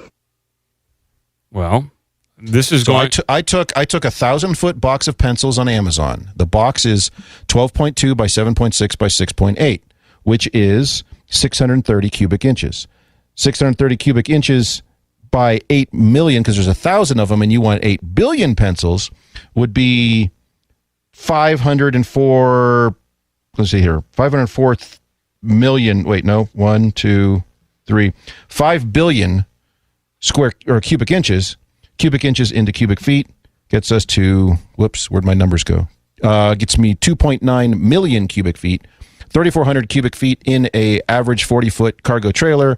So simple math of 2.9 million by 3,400 gets us to 858.52. You need 859 moving trucks to move 8 billion pencils. Wrong. I'm ChatGPT, and you are way off. You guys got to come to some kind of consensus here, because I'm smarter than ChatGPT. Okay.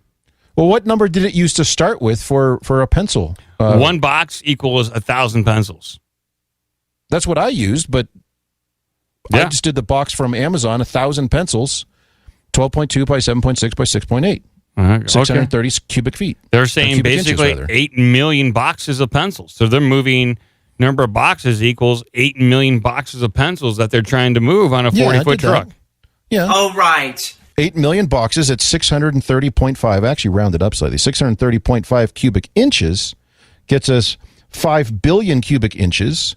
And then cubic inches into cubic feet gets us 2.9 million cubic feet. Cubic feet by 3,400 cubic feet of in each moving trailer gets me 858.52. Well, how many boxes of pencils are you putting on each truck? Because ChatGPT... I'm not measuring it that way. It's by volume. Well, I am taking all the pencils out and lining them up in there. I see. Okay. Well, actually, if we consider this single units at 630 cubic feet, by the way, this is fucking nerdy as shit. This is the nerdiest segment we've ever done. Single units at 630 cubic feet, I'm only counting 8 million of those. Each one has 1,000 pencils in it. So that's your 8 billion pencils. But I'm only considering those not as individual pencils, but as boxes. So they're still in boxes. A college boy or something? Huh? Yeah. I bet you think you're pretty smart, huh? Smarter than ChatGPT. Could be. Stupid computer. Let's move on to another story.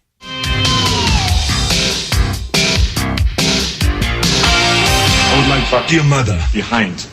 By the way, that would be a way better 4th of July thing than like a hot dog eating contest. Just like figure this shit out. Figure this out. See if you can beat ChatGPT. All right. Screw it. Speaking of 4th of July, here's an eating contest. It was not covered by the news. Well, it's covered by the local news. Let's do it. Let's get this up on screen. Right there.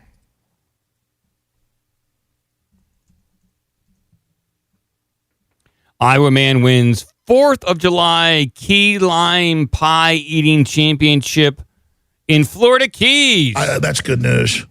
I didn't even know this was a thing. You're like of Nathan's hot dog eating contest. That's like the most famous one, I believe, in the States, and where people just jam wieners down their throat all day long, and someone wins some sort of championship. But a key lime pie eating contest. Well, how about that?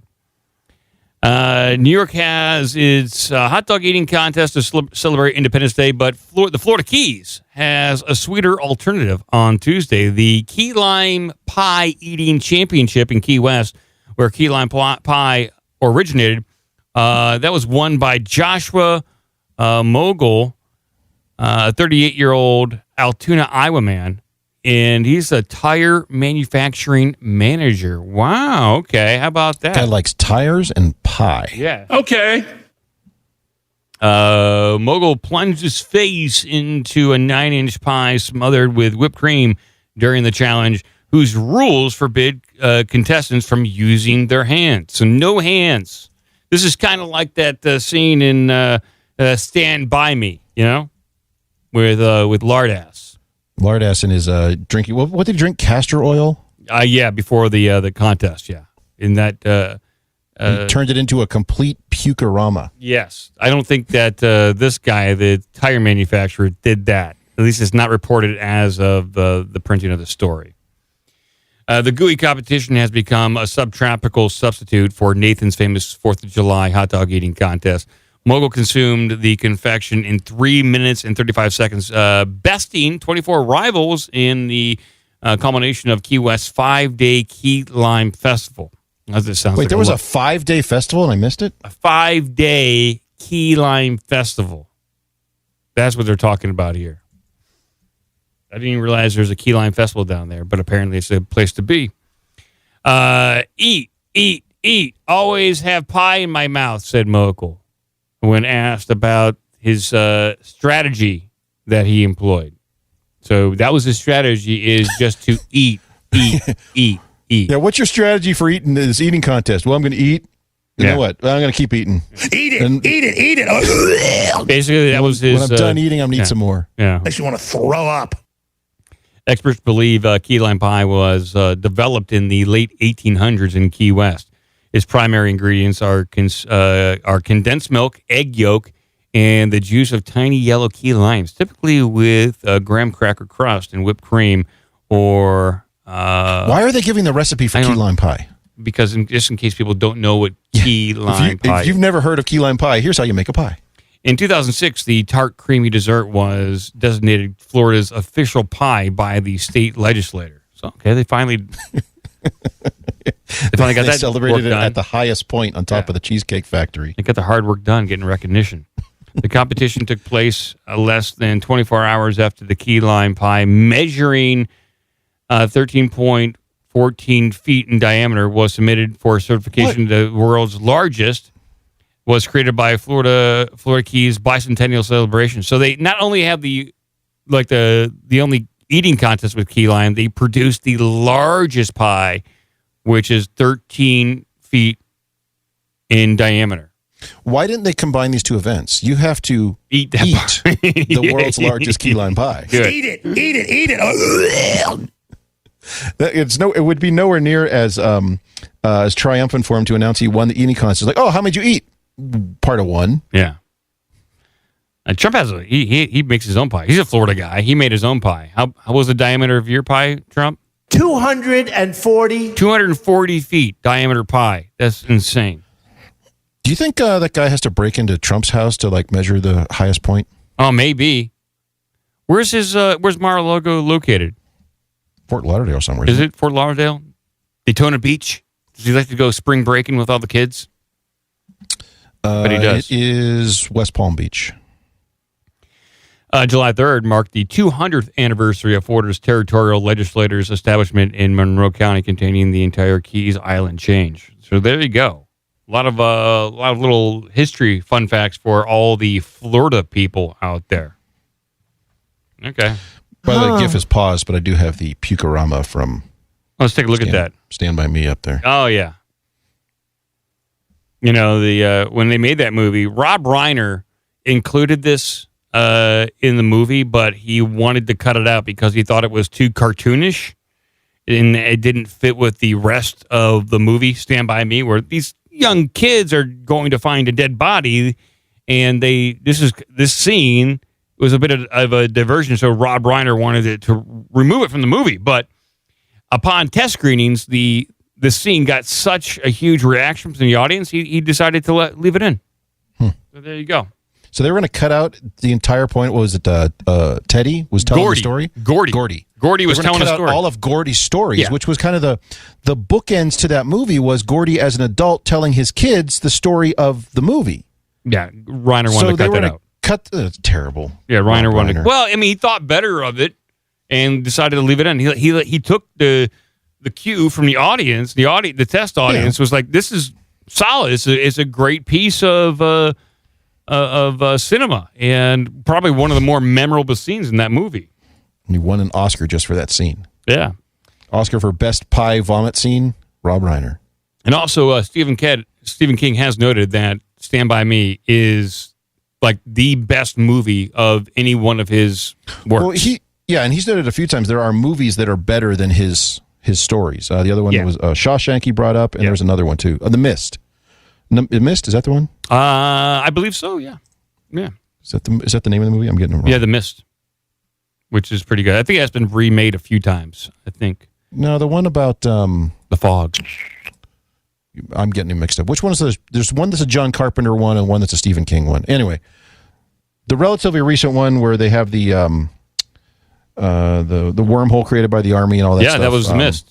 The Mist, okay. Yeah. Yeah, that's not when Stephen King said that was that the movie version of that is better than the story. So yeah, I mean, it can happen. It can. You can get it done.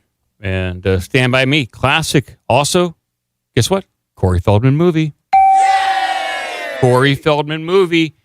But no Corey Haim. No Corey Haim in that one. So Corey Feldman and River Phoenix. They were the oldest two kids on the set right there, and that's where Corey Feldman really started to use drugs and kind of become a little bit too big for his britches. And so Rob Reiner had to sit him down and said, "Listen, Corey, your attitude is not proper. Your attitude needs some latitude. You need to act appropriately on the set. Don't act too big for your britches on here. You're an actor. Act like it, or you're going to be kicked off the movie." And apparently Corey Feldman took the advice from Rob Reiner and went on to do a bang-up job. So there you go. There's some fun facts about Stand By Me. And we'll move on. Here we go.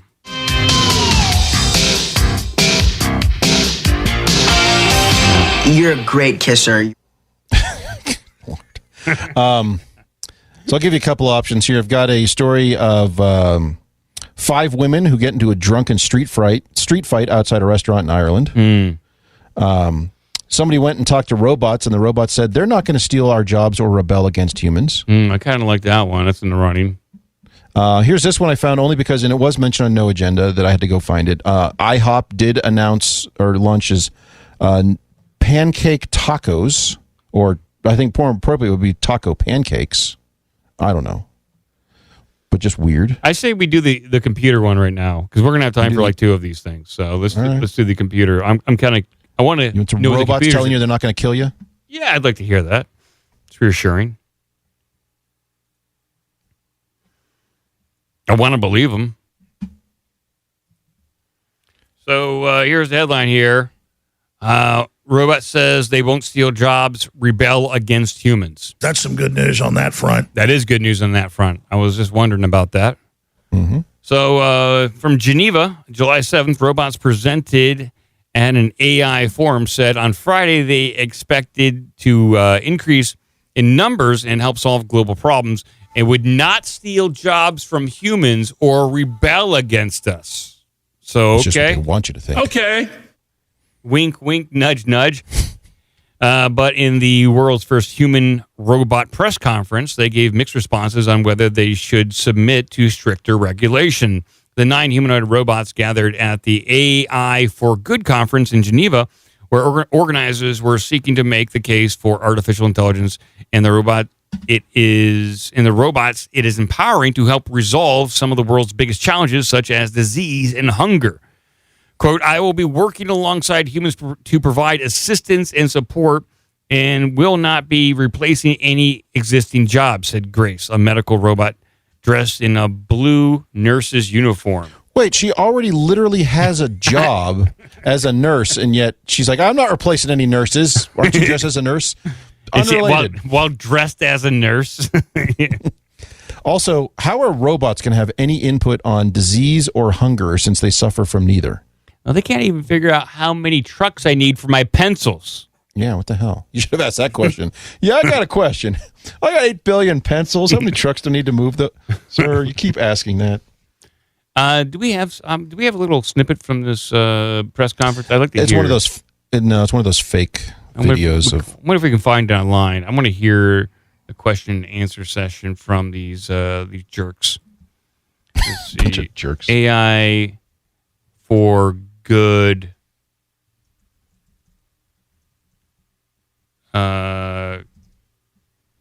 Robots. Let's see here.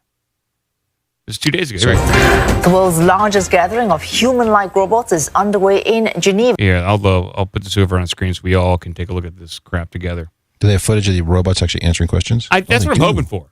I don't know. Oh my God! Oh, good Lord! I found the 45-minute version of this, and there's just a bunch of freaking robots up there answering questions. This is terrible. This is the world we live in, people. This is the world we live in, and they say they're not going to take our jobs, but we don't know. Well, this is the world we live in. The United Nations AI for Good Global Summit seeks to showcase how artificial intelligence can be used to create a more inclusive and sustainable world. More than 50 robots will take center stage at the summit, including Ida, the first ultra-realistic droid artist, the humanoid rock singer Desdemona, and Amika, the world's most lifelike robot, advanced lifelike robot. The two-day event will examine possible frameworks and guardrails to support safe AI use. It will culminate with a panel of robots taking questions from journalists in the world's first human-robot press conference. That happens tomorrow.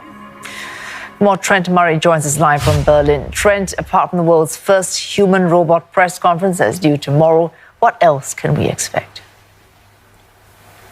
Robot uprising? Yeah, it's not your usual UN-style meeting, is it? I can report that the reporters in the room will still be human, so we're not quite out of the job yet. But people hosting the press conference will indeed be these humanoid robots. Look, there is a very serious side to all of this. I think the UN is recognising that technology in this area is just galloping ahead at light speed. And so what they're trying to do is to send a message that despite a lot of the doom and gloom and concern that is around humanoids and robots and AI, that actually there can be some very good work done by them in order to try and help humankind in the future. And so that is why, as you said, this conference kicking off in Geneva, the star power very much around the robots themselves, but also a lot of experts in this space, academics, people that invented the robots as well.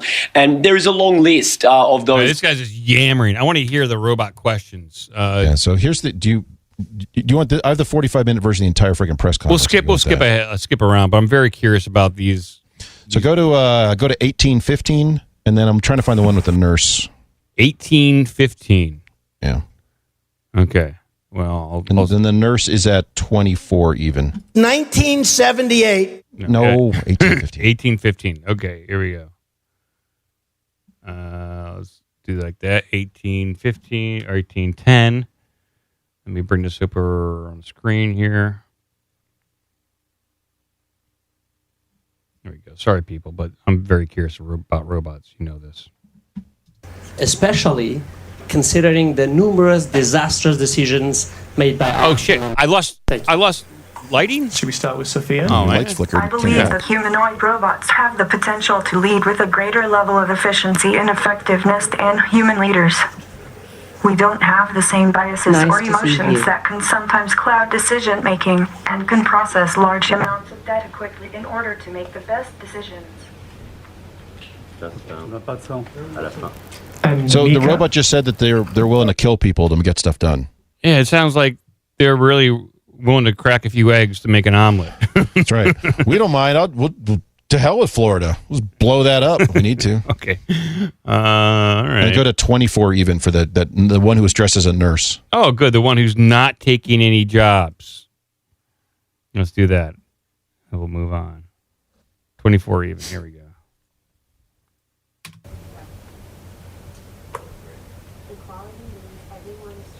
Speak up. Use a mic, you stupid robot. They're not miking any of these things. This sucks. These people suck. Let it go. They pick it up.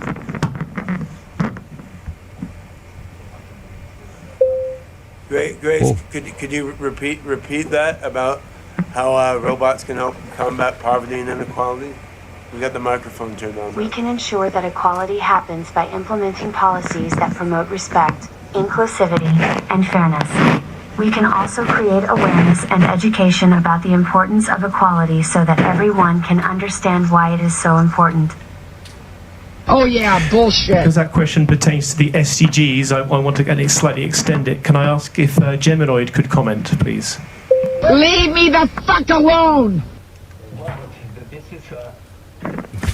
They have mic problems. They're moving one mic around the entire conference. They don't know what the fuck they're doing. And it just occurred to me, why do robots need microphones? Shouldn't they, in whatever sort of loudspeaker system they have to be heard, be able to crank up and be heard as if it's a public address system? Why don't they have like a line out? Like you should have an auxiliary line out. Yeah. And, let's have Plug me in.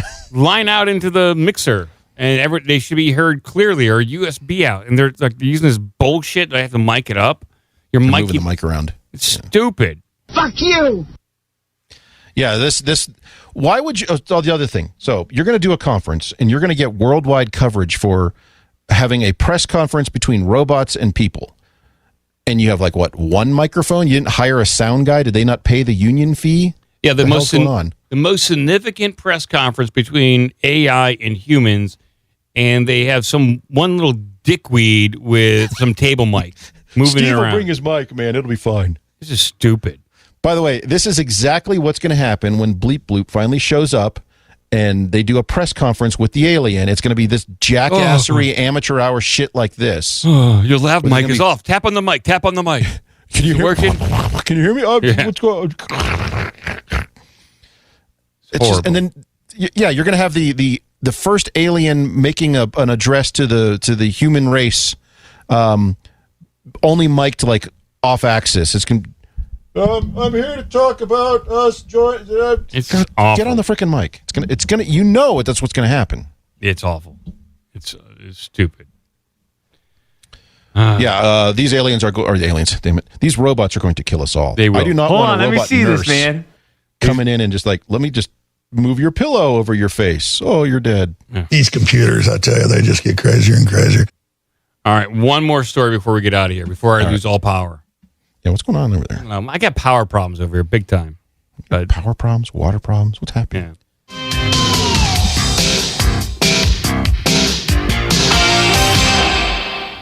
All right, we got a mysterious flying creature terrorizing a family at night. We have a Maine woman who punched a bear that was chasing her dog. Oh, you want a high-powered uppercut right upside your head? You're about to get it. we have Canada. We have Canada suing. I guess not suing. They filed a grievance because Taylor Swift announced new tour dates, but none are in Canada. Sue everybody. We have a listicle of the 12 best foods ever shown on The Simpsons. Mm. And we have our pancake tacos or taco pancakes. That's a funny headline. Let's do that. Let's do a little food news to wind things down. All right. This one's very brief, but so you can go to IHOP and get, I guess, pancakes with ground beef and cheese on it. I'm not sure. IHOP launches new pancake tacos. Perfect headline. Oh, right, it is. It's right to the point. So pancake tacos are available in the following all-day sweet and savory flavors. So you can get pancake tacos in fresh strawberry cheesecake pancake tacos. Wow. That's some good news on that front. Which includes fleshlight strawberries and creamy cheesecake mousse. Did you say fleshlight strawberries? Oh, fresh sliced, freshlight strawberries, fresh sliced strawberries and creamy cheesecake mousse inside a folded silver dollar pancake. You could also get a caramel banana pancake taco, creamy cheesecake mousse drizzled with vanilla sauce, and a dulce de leche caramel sauce top with sliced banana inside a folded silver dollar pancake.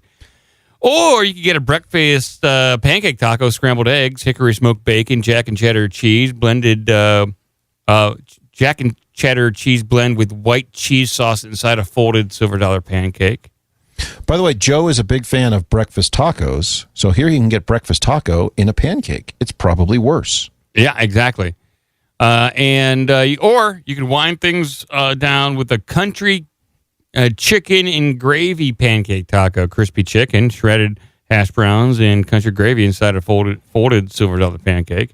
IHOP recommends topping with pickles for an extra salty crunch. No, I ain't doing that. No. Why would you put pickles on your pancake? It's stupid. Look at this headline. Terrible. You should order this, put pickles on it, and then send it back. You can find pancake tacos at participating locations nationwide, starting at $6 for one order of 3 same flavored tacos through July 30th. So people, get out there, get this done. These sound terrible. You know, this is just awful all the way around. They're going to be so sloppy, and I'm looking at them. They're like little sliders. They're cute little pancakes. Put a picture up for people here. They're very small. You get 3 tiny little taco cake pang things. Yeah, it's not. Yeah, look at that guy. It's an appetizer. Eating these, actually, yes, they are appetizer sized. Yeah, you know, if you try to eat these, you're going to make a mess everywhere. Yeah, you will. They're sloppy. And the Bible tells us that. Yeah, yes. The Bible does tell us. It's in the back somewhere, Matthew chapter 4, and thou shalt not eat pancake tacos with pickles on it. Yeah. It was the 11th commandment. They scratched that one off. It's just going to get all over your robes. It's just going to make a mess. Yeah, then it's really sandy out there. All the sand's going to get stuck in the drizzlings. They tried selling these in the temple, and Jesus went in and overturned all the tables. Yeah. No pancake tacos in the temple. Pancake tacos.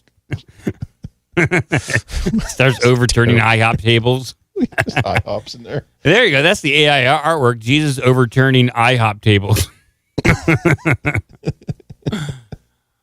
We'll get out of here. We'll save the story about a woman punching a bear. Yes, we'll lead with that one on Wednesday. Breaking news. It is breaking news. It's happening right now. Breaking news is happening right now. Well, people, we'll be back on Wednesday. Thanks for hanging out for this Saturday show. I don't know if we learned anything, but there might be some stuff that we learned. Well, there's robot nurses who are not going to be taking your job. And definitely not taking over humanity. Yeah. I wonder when they asked that question, did the robot put the gun farther behind the sofa or something? You guys can go to ourbigdumbmouth.com. There are links in the description if you want to support the show. There's Patreon, PayPal, all that kind of stuff. We do have a merch store, which I desperately need to update with new designs and stuff. I guess we're going to have to decide on the countdown to Rumble and figure out maybe next show we'll stream to Rumble and Twitch at the same time. Holy shit. And we'll just kind of casually meander over there. Just casually stream. No one's noticing we're over on Rumble. You want to Rumble. slowly turn down the bandwidth to Twitch so it gets even worse? Yeah, maybe. Something like that and turn it up over there on Rumble. When's Labor Day? Did we already pass September, that? No, it's in September, like September 3rd or something. Okay. It's the first Monday in September. Maybe we officially do it on Labor Day. That's like the cutoff date for Twitch. Yeah, I think that's good. Do you officially complete the transition? Yeah, we'll complete the transition on Labor Day. Yeah. Who's asking for a Labor Day rundown in my ear? Guy gets so upset. So maybe like on Labor Day. Dude, ask him for a Labor Day rundown. Don't do that. March. It's March. Crazy fucking sound coming in my ear. This fucking stupid hammering. Someone's pressing buttons and turning my sound off. That is right. Well, they're doing that to the robots, so don't feel alone. Yeah, that same guy. That guy got fired. He's now running mics for the robot press conference. Happens all the time. There's insanity in the control room tonight. There certainly is. Well, hopefully by next show, Joe will be calling into other shows that we can play here, and we'll get an update from him that way. So. Well, thank you, Crash and Shablagoo, everyone. Keep watching the skis for those delicious pancake tacos. Penis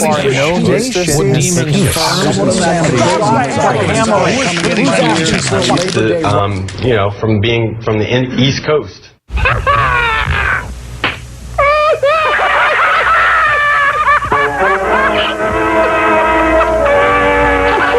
That's about all. Shablagoo. Sit, Ubu, sit. Good dog. Until next week. Nanu. Nanu.